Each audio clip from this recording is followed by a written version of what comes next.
Oi pessoal, esse vídeo é sobre os fatores de virulência das células bacterianas e como eles contribuem para o estabelecimento do processo infeccioso. Então, gente, para discutir o papel dos fatores de virulência no estabelecimento do processo infeccioso, queria discutir com vocês alguns conceitos importantes para a gente falar de fatores de virulência e para a gente falar de patogenicidade. Para eu pensar numa bactéria que está agindo como uma bactéria patogênica, ou seja, uma bactéria causadora de doença, compreendendo que nem todas as bactérias causam doença, eu preciso me lembrar que existem bactérias que estão ali como parte da microbiota residente. E essa microbiota residente tem algumas características que eu queria falar para vocês. Ela é muito numerosa, ela é complexa no sentido de que são muitas espécies, então há uma diversidade muito grande e há uma dinâmica das relações dentro de um determinado microbioma. Então, o intestino de um hospedeiro, ele pode ter uma alteração no seu microbioma residente, na microbiota residente, até pelo perfil da alimentação do indivíduo. Eu vou usar como exemplo determinados das espécies animais, que vai ficar mais fácil de vocês compreenderem. Nós, seres humanos, somos mamíferos, assim como o bovino, o suíno, o cão, o gato. Então, nessa nossa alimentação que se inicia com o produto leite, né, com a ingestão de leite, nós somos colonizados no nosso intestino por bactérias que são fermentadoras de lactose, que é o açúcar do leite. Agora, quando você pensa numa ave, num réptil, num peixe ou num anfíbio, isso não é uma realidade, porque eles haveriam de ser colonizados por bactérias cujo metabolismo está relacionado com fermentação de lactose, se eles não são mamíferos e se eles não fazem ingestão de lactose. Então, eles têm uma outra microbiota residente. E isso é muito importante para a gente compreender o que é próprio de um determinado microbioma e o que é diferente, o que está entrando naquele microbioma numa perspectiva de causar uma infecção. Então, como eu falei ali, esse processo da colonização residente, ele é um processo que se inicia desde o nascimento e aproximadamente 100 trilhões de células microbianas colonizam um organismo hospedeiro. Nos primeiros anos de vida, nós vamos ter microbiomas relacionados à nossa evolução, as características do nosso crescimento, aquilo que a gente recebe como alimentação. Agora, existem determinados ambientes que não são colonizados. A presença de micro-organismos nesses ambientes significa infecção, significa doença. Então, a gente pode falar do baço, do pâncreas, do fígado, da bexiga, do sistema nervoso central, do sangue, da linfa e do líquido céfalo-raquidiano, como ambientes onde não há colonização microbiana residente. A presença de uma bactéria nesses ambientes significa que está havendo um processo de doença. Então, é muito importante a gente compreender a interação entre o hospedeiro e a sua microbiota residente, indígena, original. Essa interação, que é dinâmica, ela representa para o hospedeiro benefícios nutricionais, estimulação do sistema imune, regulação da colonização, tanto de uma forma endógena como exógena, ou seja, aquilo que está dentro do hospedeiro e que vai colonizar aquele ambiente e aquilo que vem de fora. E a microbiota, o que ela ganha estando dentro do hospedeiro? Ela ganha nutrientes, um ambiente estável nos seus parâmetros fisiológicos, temperatura, pH, pressão osmótica,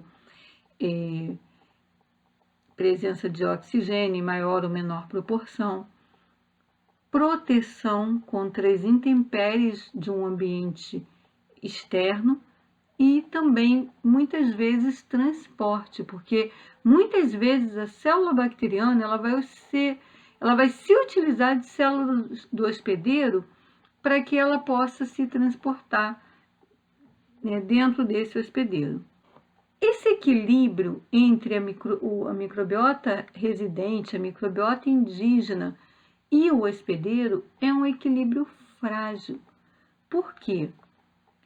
Nós podemos falar que o mutualismo ele é o oposto do parasitismo. Mutualismo é quando ambos estão sendo beneficiados, como nós falamos ali no slide anterior. A presença de uma microbiota residente no intestino é que nos permite digerir alguns tipos de alimento, produzir vitaminas, produzir coenzimas, cofatores, que são importantes para o nosso crescimento. É muito fácil da gente identificar que pessoas que têm uma colonização no intestino, por exemplo, com bactérias que não são favoráveis, o crescimento, o desenvolvimento dessas pessoas é prejudicado, principalmente crianças, né? Ou mesmo quando a pessoa está numa idade adulta e por alguma fragilidade, ela é colonizada por uma microbiota não favorável. Então, esse mutualismo ele é expresso em benefício para ambos, hospedeiro e micro-organismo. Quando esse equilíbrio frágil se rompe, nós temos o parasitismo. Normalmente, esse parasitismo ele vem por uma situação de oportunidade. É a pessoa que está fazendo uso prolongado de uma terapia com antimicrobianos, é a pessoa que tem uma doença de base, como diabetes, ou como uma doença imunossupressiva, que pode ser uma doença autoimune ou um HIV. Então, existem fatores predisponentes a gerar, a quebrar esse frágil equilíbrio entre o hospedeiro e o micro-organismo.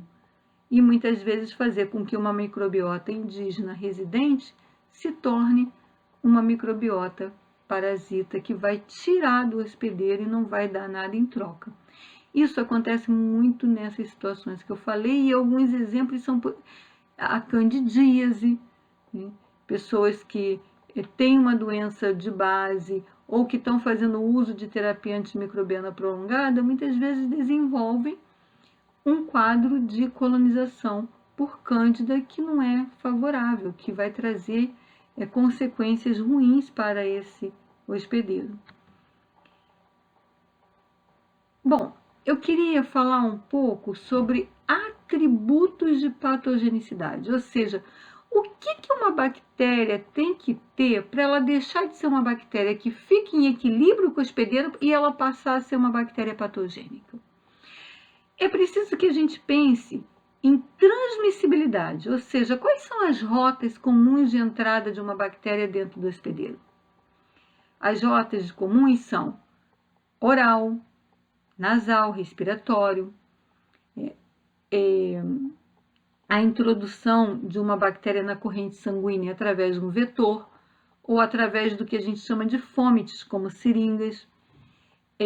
Muitas vezes a ingestão de um alimento contaminado, que aí se dá pela via oral, mas tendo o alimento como veículo. Então, são várias, via genital, transovariana, quando durante o processo de gestação a mãe permite a infecção do feto. Então, a gente também precisa pensar na dose infectiva, que é a concentração de bactérias que são necessárias para suplantar as defesas naturais do hospedeiro, que são saliva, lágrima, movimento peristáltico do intestino, queratinização da pele, produção de muco e aqueles cílios das células caliciformes ciliadas do epitélio respiratório. Essas barreiras naturais, elas podem ser suplantadas quando a bactéria está numa concentração ótima para que ela consiga estabelecer o processo infeccioso. E aí, quando isso acontece, a gente diz que essa é a dose infectiva. E a gente pode depois fazer também um momento para explicar para vocês um pouco sobre a comunicação que as bactérias fazem entre elas para saber quando que está na hora de fazer o processo infeccioso acontecer. Basicamente, existem 3 etapas no processo infeccioso. Essas etapas podem ser desdobradas, eu estou falando de uma forma geral, que é a etapa da aderência, a etapa de invasividade e a etapa de multiplicação. Então, cada uma dessas etapas, ela vai ser mediada por fatores que a gente chama de fatores de virulência. Se a patogenicidade é a capacidade de causar doença, os fatores de virulência são aqueles que vão dizer com que intensidade essa doença vai acontecer. Então, eu tenho, para a aderência, fatores estruturais, como as adesinas, as fímbrias, as lectinas, que são proteínas ligantes de carboidratos, o glicocálice, a cápsula, o lipopolissacarídeo da membrana externa das gram-negativas, os ácidos teicoicos e lipoteicoicos das gram-positivas. Aderiu, por que tem que aderir? Para ficar ligadinho ali na superfície da célula do hospedeiro e não ser eliminado pela saliva, pela lágrima, pelo movimento peristáltico, como eu tinha falado anteriormente. Passou para a etapa da invasão, da invasividade. Nessa etapa vai ser mais importante a produção das enzimas. Enzimas que vão ter o papel de favorecer a entrada do micro-organismo no tecido do hospedeiro. Enzimas como a hialuronidase, que vai quebrar o ácido hialurônico do tecido conjuntivo propriamente dito, como a colagenase, que vai destruir as fibras colágenas também do tecido conjuntivo, a neuraminidase, que vai clivar o ácido neuramínico, que é um receptor celular, as leucocidinas, que destroem células da série branca, as fosfolipases, que vão degradar os fosfolipídios das membranas, a coagulase, que vocês vão aprender nos estafilococos, uma enzima muito importante no processo infeccioso desse gênero bacteriano, a streptokinase, que vai desfazer, a strepto e a estafiloquinase vão desfazer o coágulo para favorecer a disseminação bacteriana, enzimas extracelulares como proteases, lipases, glicosidases e nucleases. Então, essas enzimas elas vão desestabilizar, desestruturar o tecido do hospedeiro, favorecendo a entrada da bactéria e contribuindo para o processo infeccioso. Então, a bactéria aderiu por fatores estruturais, invadiu por enzimas que ativaram a desestruturação do tecido do hospedeiro ou ativaram aspectos relativos à bactéria, como é o caso da coagulase, que favorece então o disfarce da bactéria dentro do hospedeiro. E a multiplicação. A multiplicação, gente, normalmente ela vai ser acompanhada de toxinas. Essas toxinas podem ser endotoxinas, que normalmente são liberadas quando acontece uma multiplicação muito intensa e o sistema imune, na verdade a resposta inflamatória, a resposta inata do hospedeiro, vai levar à lise da célula bacteriana e à liberação das toxinas que fazem parte da sua estrutura, que são chamadas de endotoxinas. Ou as exotoxinas, que são as toxinas que vão ser produzidas e liberadas pela célula bacteriana. Quando nós pensamos, então, no processo infeccioso e correlacionamos, a gente pensa que o organismo do hospedeiro vai estar exposto ao patógeno por alguma via, alguma daquelas rotas de transmissão, numa dose suficiente para suplantar as barreiras naturais. E aí, esse patógeno vai aderir ao tecido do hospedeiro, e ele vai aderir ao tecido do hospedeiro através de estruturas. Depois ele vai invadir o tecido do hospedeiro através da produção de enzimas. E por fim ele vai se multiplicar. E a sua multiplicação vai levar à produção de toxinas ou à lise de células, levando à liberação de toxinas endógenas. Seja como for, essa seta crescente mostra que, do momento em que o organismo do hospedeiro foi exposto ao patógeno, passando pela etapa de aderência, invasão e multiplicação, a consequência vai ser infecção, dano tecidual e aquilo que a gente chama de doença. E dentro do laboratório, nós vamos utilizar dessas estratégias, né, de virulência para muitas vezes identificar a célula bacteriana. Então, aqui está um teste que é usado para identificar estreptococos, que é baseado num açúcar que fica na parede celular. Esse açúcar está na parede celular para promover a adesão.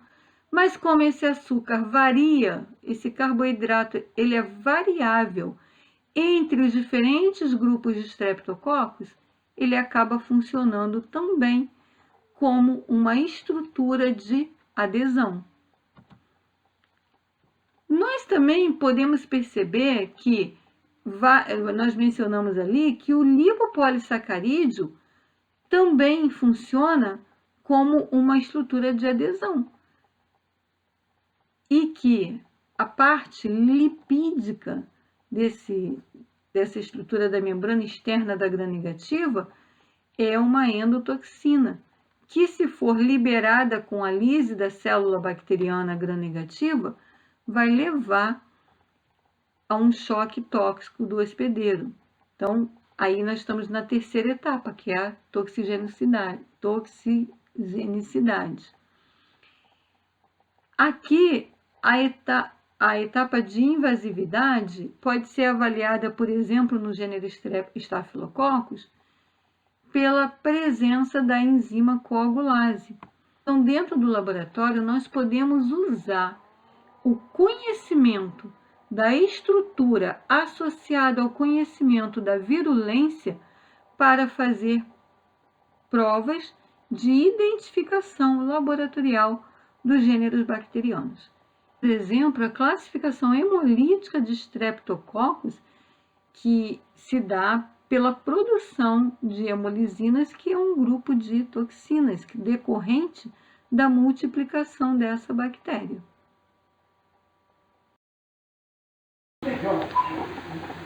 Bom, pessoal, então era isso que eu queria conversar com vocês. Eu espero que vocês tenham conseguido absorver aí a informação do dia. Até a próxima!